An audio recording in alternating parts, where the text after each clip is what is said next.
Dr. T.C. Groman is unable to attend tonight. Reverend Irvin and Reverend Pitcock also are absent today. Thank you for joining us tonight. Our first order of business will be conduct an executive closed session.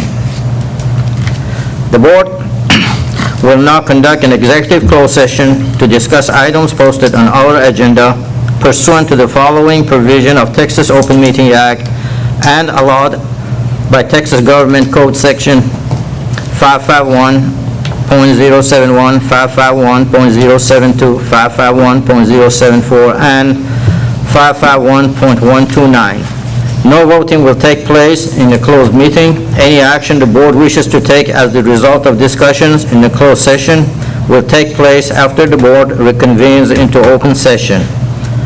Time now is 5:01.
Good evening, everyone. The board is now reconvening into open session, and time is 6:07. Please remember that items do not have to be taken as it has been listed. Thank you for joining us this evening, and ask to please turn your cell phone to the silent mode. At this time, I ask Mrs. Leah Beth App to give tonight's invocation. Let us pray. My dear Lord, we are very thankful for the freedom this country gives us, and we do acknowledge that there is a separation of state and church, but we ask you that you would, in your kindness and love, grant us wisdom this night and a unity of spirit. And we ask this in Jesus' name. Amen. And now pledges to the flags. Ms. Mindy Winslow would lead us to the pledges. Pledge allegiance to the flag of the United States of America and to the republic for which it stands, one nation, under God, indivisible, with liberty and justice for all. Honor the Texas flag. I pledge allegiance to thee, Texas, one state, under God, one indivisible. Thank you.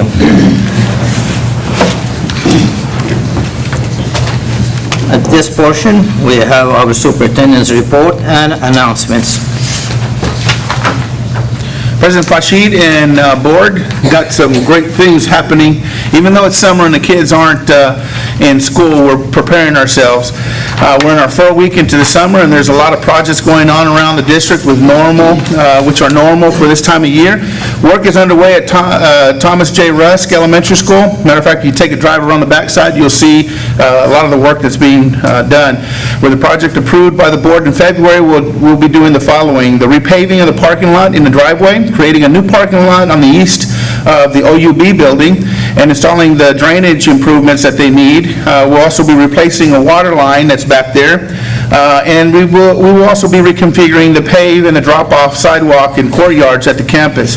All of those improvements are greatly needed at TJR, and I know our staff and parents and our students will be grateful once the work is completed. At Nacogdoches High School, work has also started on the removal and replacement of all the sealant and caulking at the building, expansion joints, windows and door frames, all the wall penetration, sidewalks and paving joints. Matter of fact, when you drive around the school, you'll see individuals look like they're just sitting there looking at the wall. They're not. They're actually working on touching each portion of that high school and exterior portion of it.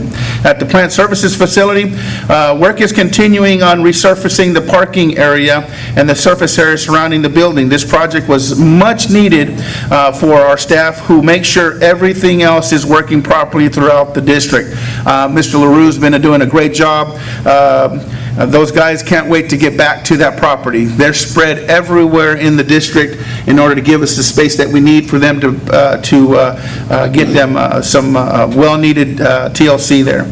Other projects that are taking place this summer, including finishing out some of the renovations at Nettie Marshall campus, which will be the new home for our Student Support Center, who are boxed up and ready to move. Then our technology department, which is housed in this building right here, will be moved to that building.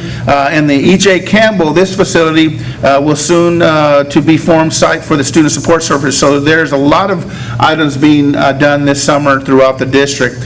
But before I wrap up everything, I do want to mention the interview committee has been meeting with prospects for the high school principal to replace Mr. Stephen Autry, who announced his retirement late last month. In the next weeks, and the weeks to come, the committee will make their recommendations, and I will then meet with those applicants, and we'll certainly be hoping to have someone named to fill that position, hopefully by July 1st. So we can have everything pointed in the right direction. And as I said earlier, NISD will miss Mr. Autry. He's been a first first-rate principal for Nacogdoches High School, and before that, he was at Mike Moses Middle School. I'm also, which is no longer Mike Moses Middle School, but it was, for those that have not been in Nacogdoches, it was a middle school. And I'm also convinced Mr. Autry leaves a place situated with a winning history and a game plan for NHS to move forward. His staff and leadership team here at the NHS will continue to encourage students to be champions. So a lot of great work that's going on throughout the district. We're excited to get it done, and thank you for this time, President Fashid and Board. Thank you, sir. Okay, we are not in a public comment portion of our meeting, and tonight we have 3 people have signed up to address the board. And time limit for each presenter would be 3 minutes, and Mr. Martin, Deputy Superintendent, would keep the time, and at the same time, we will follow our district and board policy as well. First person would be Mrs. Lisa Old-Mixon. Hi. Good evening, guys. Good evening. You all know my name, it's Lisa Dixon. I have worked for NAC ISD as a bus driver for the last 5 years. A little bit about me, I chair the Nacogdoches Housing Board. I chair the Community Relations and Development Community for the Salvation Army, and I'm a cost volunteer. I enjoy helping our community, but now I'm asking you for your help with ensuring the safety of your bus drivers. I have never feared for my personal safety on the bus, but let me explain. I was asked May 20th to do a route by our operations supervisor. She informed me it was a difficult route as she had drove it Friday. She chose me because she said I could handle it and she would support me as best as she could over the radio. Monday was rough. Tuesday morning while at TJR, a student who I won't name but have provided you the details to you, cussed at me in front of the bus. I called Mr. Hines over and he told me to do a bus conduct and she would be suspended the rest of the school year. That afternoon was not any better with the student, so Mr. Hines removed her off the bus. Wednesday morning, the 6th grader of the students suspended, who attends TJR, was not out for the bus. I picked up 3 from that stop.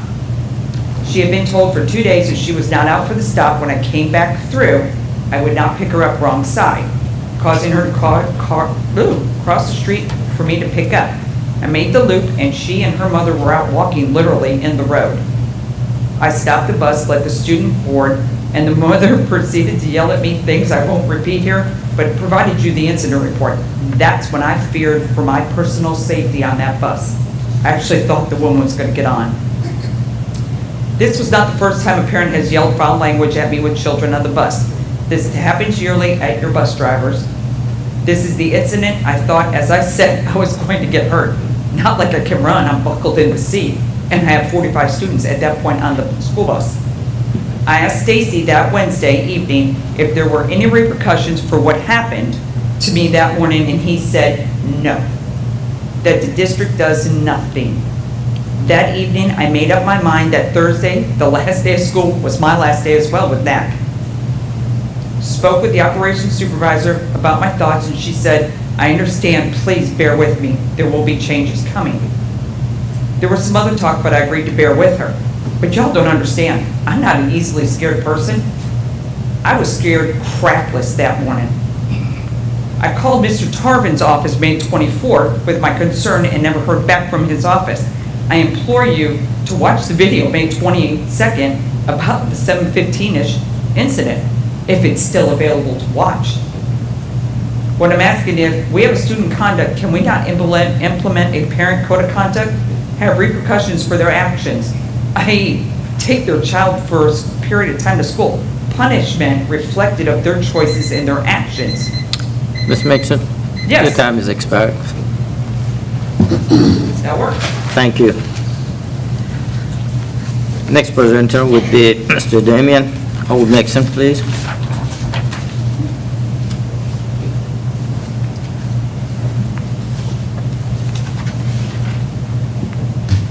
Howdy, I'm Chris O'Mixon, and I've been also working at NAC Transportation for 5 years. I like to volunteer. I am the coordinator for Reach Across America here in Nacogdoches County, and all my life, I have been doing charity work with the Knights of Columbus. I too have been threatened by a parent. The man said, "I'm going to kick your white," with several ugly words following it. When I brought it to Mr. Lampkin, he said that he would pull the video, and if they did pull it, I don't know, because there's no communications from up there to where we are. But my issue is with HR. When we first came here, we went to HR, and we were made to sit outside and wait while Mr. Whitaker called Mr. Lampkin to tell him that we were there. And then when we were let into his room, he even told us, "I had to call Mr. Lampkin before I could let you in here." Now, I'm sorry. When you go to HR, you're supposed to have anonymity. You're supposed to feel like you could go and it can be a safe place to talk about your problems. What if my wife and I had been there because we had a big issue with Stacy, i.e. harassment? Excuse me. He's not there to notify my boss that I'm there to talk to him. And I'm not the only one. There's other people in transportation who he has done this to because we talk amongst each other. And by Mr. Whitaker's actions, I would not take anything to him from that point on. If I had a problem with NAC ISD or something going on, I would take it somewhere else. I'd take it to an outside source because I don't feel that Mr. Whitaker is doing his job properly towards us. I don't know how he treats everybody else in NAC ISD, but you're supposed to have a safe haven when you go to talk to HR for whatever reason it is. And I realize that by coming and speaking here today, I may not have a job going into the next school year, and that's okay. But mostly I'm here because I need for us to be safe. We're transportation workers. We move children from one point to the next, and from that same point back to where they came from. And if we can't be safe, and if we can't express ourselves within this district, that's okay. I'll find someone else to work. Thank you. Thank you, sir. Next presenter is Ms. Karen Dickinson, please.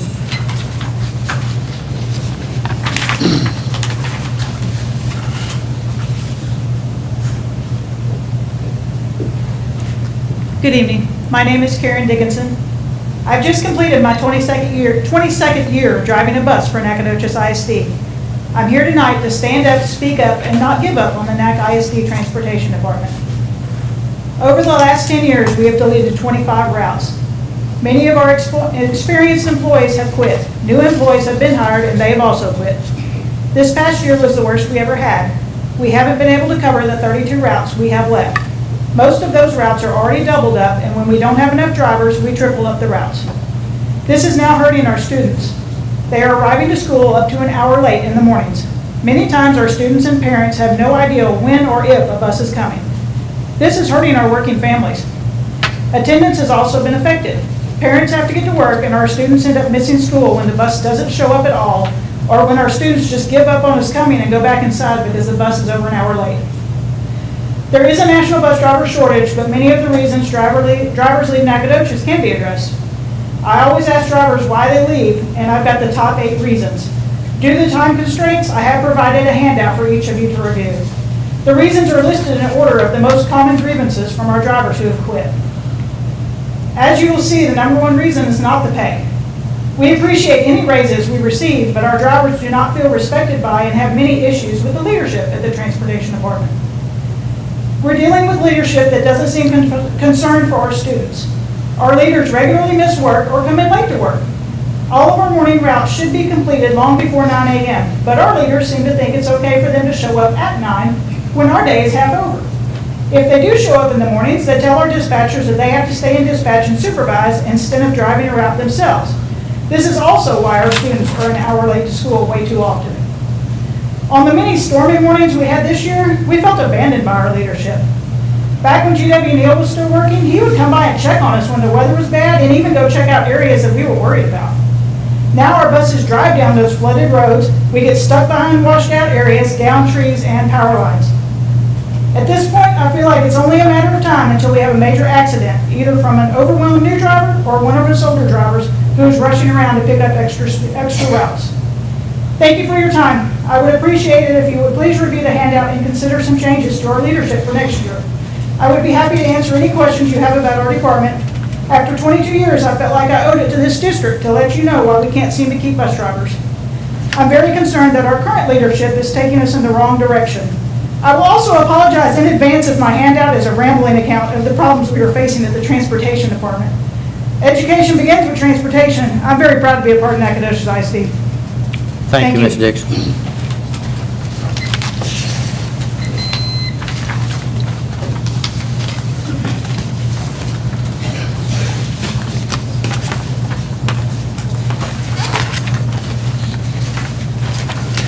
President Rashid, if I may, just real quickly.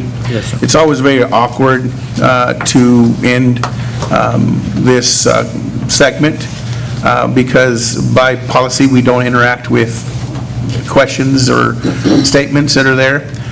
But I do want to make sure that you know, as your superintendent, I hear you. And I appreciate the work that all of our employees do, our transportation, our teachers, all of our folks, and we know the time that's put in place. And that's all I'm going to say about that, because I don't want to break any rules. But to this board, it's been heard, and so we appreciate this is summertime, and for you to take your time to come up here and visit with us. And to any community member, any staff member, any person that's out there, this podium is here for you, for us to hear what needs to be said. It's the only way we're going to become better, is to address the things that needs to be addressed. So with that, I will hush. Thank you. Now we're in a portion of a public meeting. We will now hold a public meeting regarding the proposed budget and proposed tax rate for 2024-2025 school year. After the presentation, the board will hear comments from the audience. The comments will be limited to 3 minutes each and must be related to the budget and tax rate presentation. Mrs. Lisa Barber, our Chief Financial Officer, you may start, please. Good evening, President Neerman, board members, Dr. Trujillo. This is our annual public meeting on the proposed budget for 24-25, as well as the proposed tax rate. So we have several budget requirements. I will not go through all of them up here, but tonight we are meeting the June 30th deadline to adopt the budget. The assumptions we used to build the budget was using a refined ADA of 5240.014, an M&O tax rate of .7597, which is no change from prior year, a debt service tax rate of 38 cents, again, no change from prior year. Certified property values will not be available until July of '24, and that is, after that, TEA calculates our tax rate, and that is why we don't adopt a tax rate until September. Staffing is based on an enrollment of 5887, and the minimum teacher salary is $50,000. That's no change from prior year. All staff received a 2% flat increase, with the exception of bus drivers, who received a 22.5% increase. So here begins our general fund budget. Revenues are projected to be at $63,678,503. This is excuse me, I read off the wrong column. It's $62,503,660. This is a decline from prior year due to changes, drop in enrollment, as well as not all revenues are recorded until, some are not recorded until they're received. So looking at our general fund expenditures, we have them broken out by function. So our biggest expense is in function 11 for instruction. We are projected at $32,536,711. As I go through our functions, I'm just going to point out some outliers that have large increases or decreases. So, looking at function 34, student transportation, we are seeing a decrease of $1,429,853, and that is primarily due to, in this current year, we purchased several buses, so those are taken out.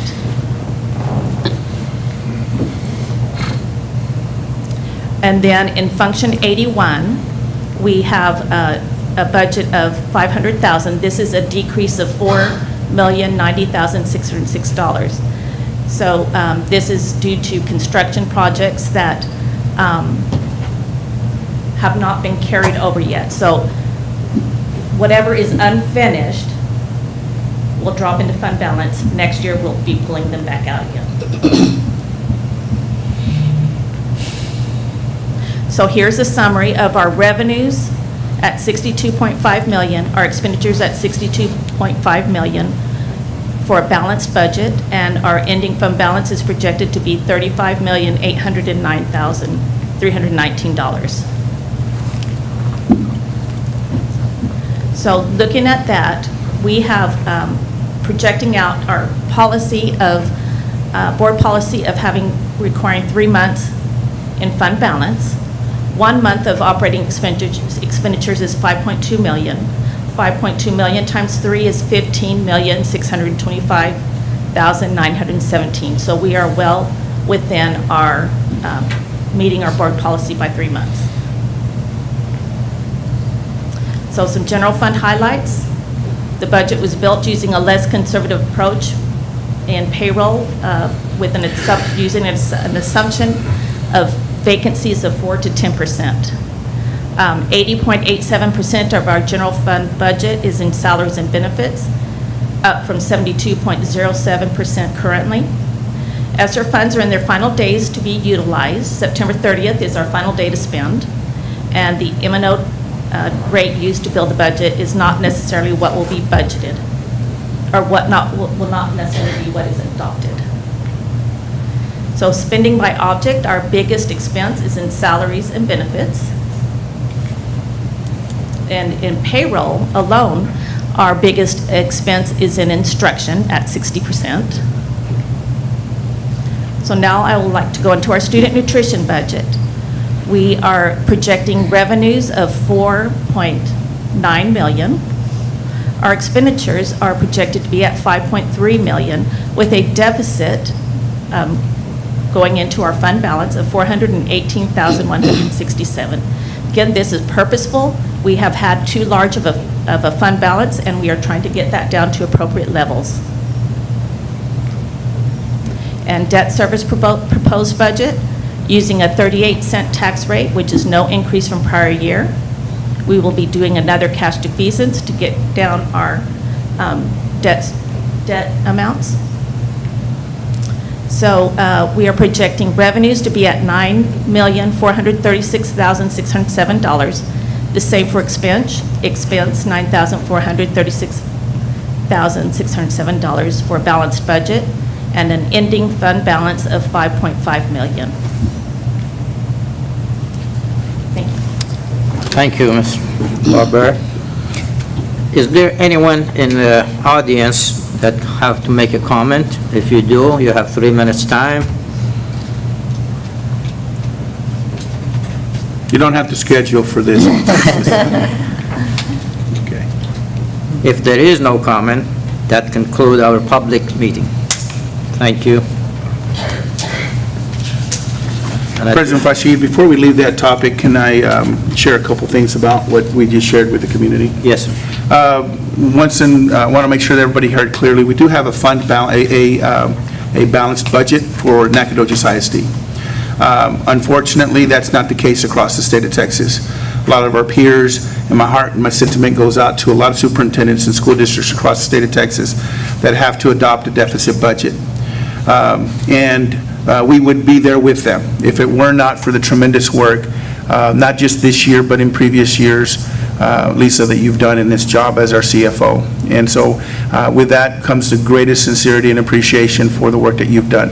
We would not be where we are if it were not for the work that you and your department did to be very conservative. In times whenever people wanted to spend a little bit more money, your answer was no, we don't have the money for that. And so with that, we get to celebrate this right now.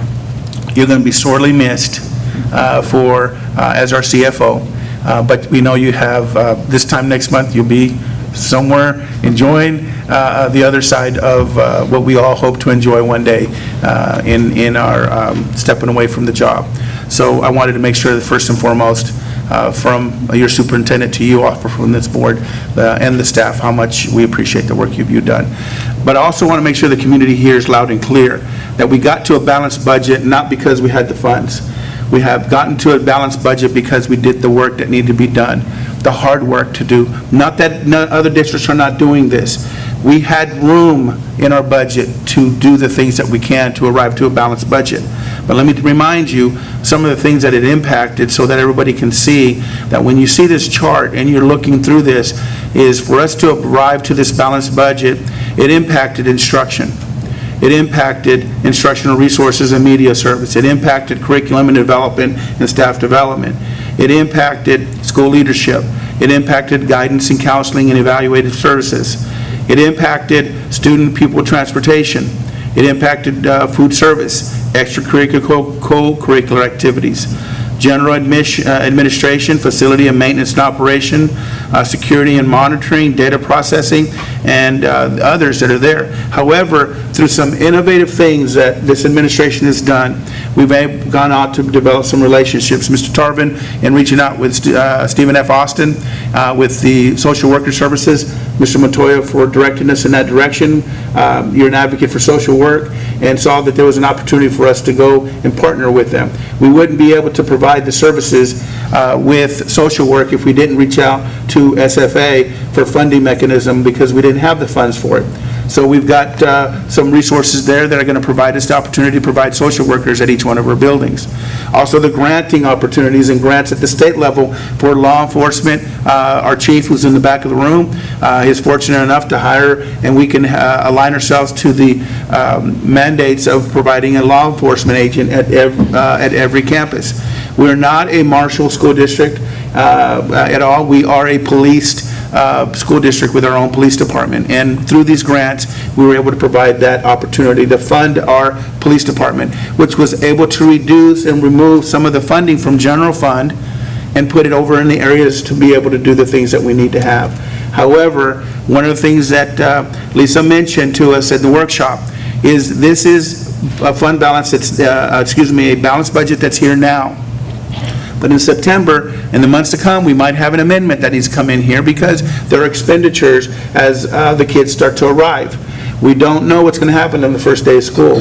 We staff this very conservatively in the classrooms, but we know that we're not going to sit there and write a waiver, Mr. Tarvin, to TEA and have teachers sitting there instructing classrooms that are busting at the seams. So we wanted to make sure that we were able to do and provide that opportunity for our folks. One thing that I did not want to go without being mentioned is it's a very true statement. We heard from transportation. They're the first to see our kids and they're the last ones to see them when they go home. And so we made an investment, a tremendous investment,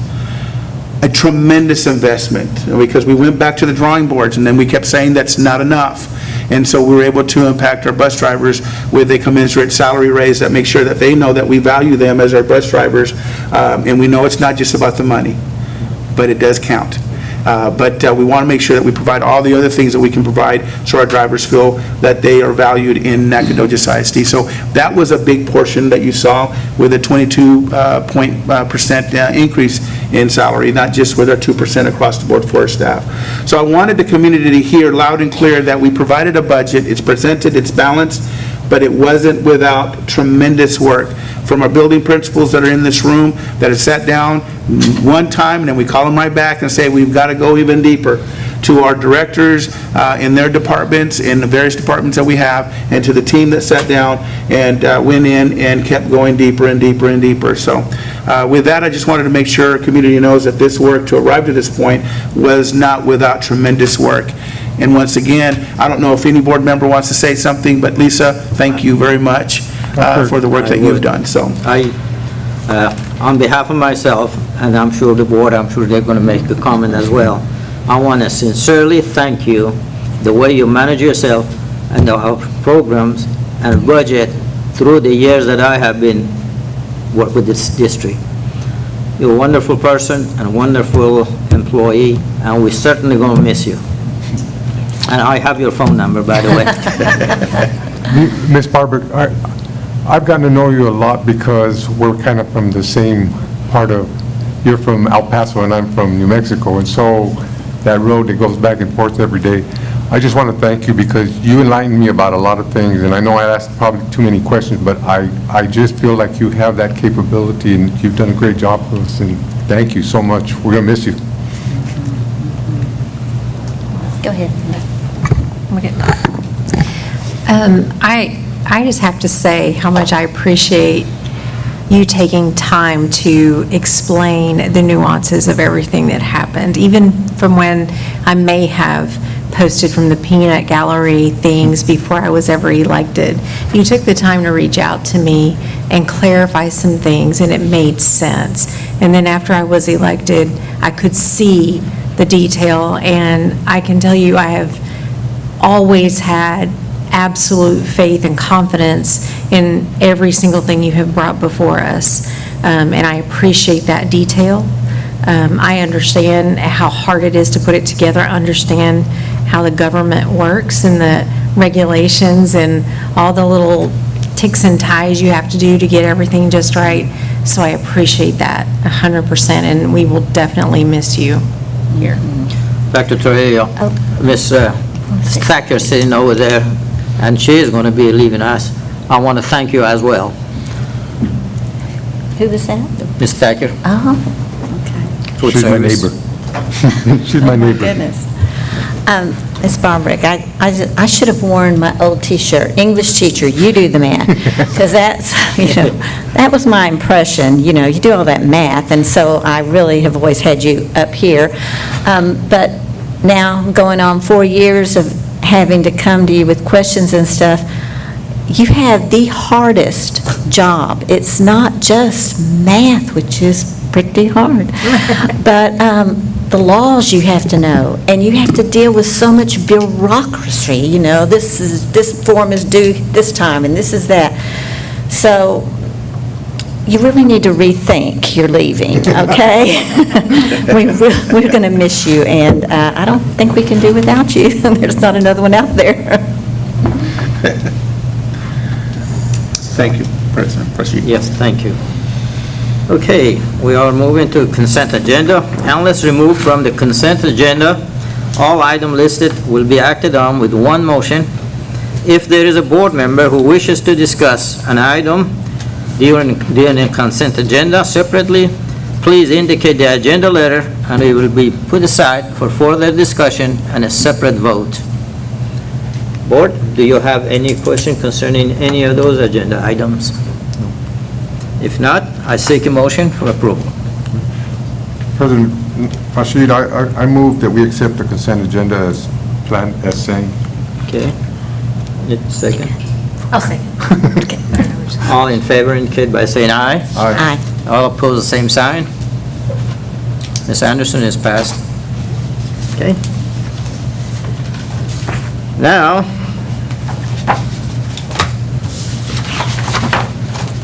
discussion and action agenda. There is no additional action resulting in the executive closed session. And saying that, at this time, I seek a motion to adjourn. I move that we adjourn. I second. All in, saying aye. Aye. Opposed, same sign. We adjourn.